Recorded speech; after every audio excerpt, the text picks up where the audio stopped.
Bueno, amigos e amigas, ven de rematar o partido da segunda volta, o primeiro, donde o Porriño perde de 3 puntos. 26-29, gañan as Canarias do Rocasa. Un equipazo, sen dúbida, xunto co Veravera, dos mellores desta categoría da División de Honor femenina. Parciales de 6, 5, 4, e o máis preto que estivemos dela foi de 3. Ao final gañan de 3, 26-29, un equipazo sen dúbida o Rocasa, xo sabíamos. Para eso están segundas. Aí seguíndolle a Estela do Veravera, que é líder tras gañar este pasado venres o Cárcel del Fels. 26-29, gañan de 3 as do Rocasa Canarias.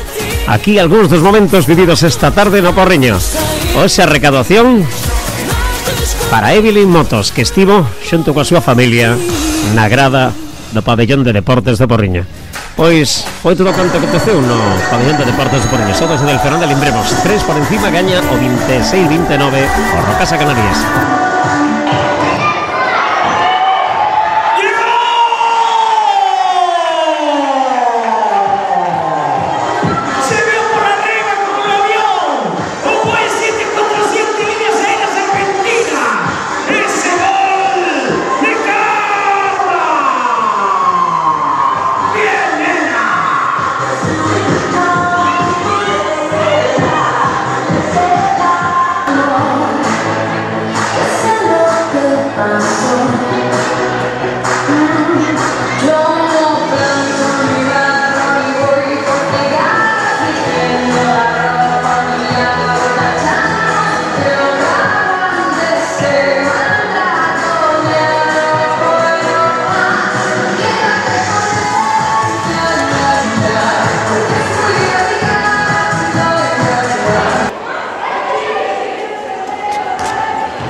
De momentos músicas, venga, con un poquito de chiflo, a ver si